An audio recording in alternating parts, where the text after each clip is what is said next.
समझ के साथ आगे बढ़ना होगा।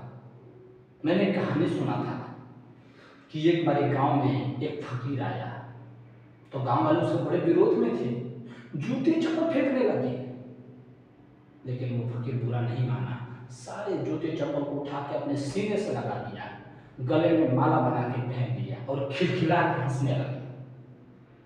ये देख तो आस पड़ोस के सब हैरान रह गए कि धत्ते क्या ये पागल है, हम इसमें जूते चप्पल फेंके, इसको नाराज होना चाहिए तो खिलखिला के हंसता माला बना के पहन लिया, ये क्या थोड़ी ऐसे तो बात चलेगी नहीं। हम जूते फेंके हैं, थोड़ी बहुत तो नाराजगी करनी ही चाहिए। तो फिर में से एक लड़का निकल के आया, बोला कि फकीर बाबा आप तो सच में पागल निकले, ये सारे गांव वाले आपने जूते चप्पल फेंके फतेहपुरा में, आपके विरोध में, आपके सम्मान में नहीं, लेकिन आप तो नाराज होने के बदले खुश हो रहे हैं, ये क्या बात हुई? फकीर ने कहा बच्चे तुम समझे नहीं, कल रात ही मैं परमात्मा से प्रार्थना करके निकला था कि हे प्रभु इतनी गर्मी में मेरे पांव जलते हैं, कम से कम एक जोड़ी जूते तो दिलवा दे। और देखो ना, वो भी बड़ा दाने निकला। मैं एक की आशा रखता था, लेकिन इतने सारे दिलवा देगा ये नहीं सोचा था। वो भी सुने का कोई पक्का भी नहीं था, कभी सुनता है कभी नहीं सुनता है। और रही बात 3 लोगों की, तो मैं ये जान के खुश हूं कि इनके पास जो था वो कम से कम लाए दो, वरना कुछ गांव तो ऐसे हैं जहां लोग कुछ भी नहीं लाते, ऐसा लगता है कि उनके पास कुछ भी नहीं है।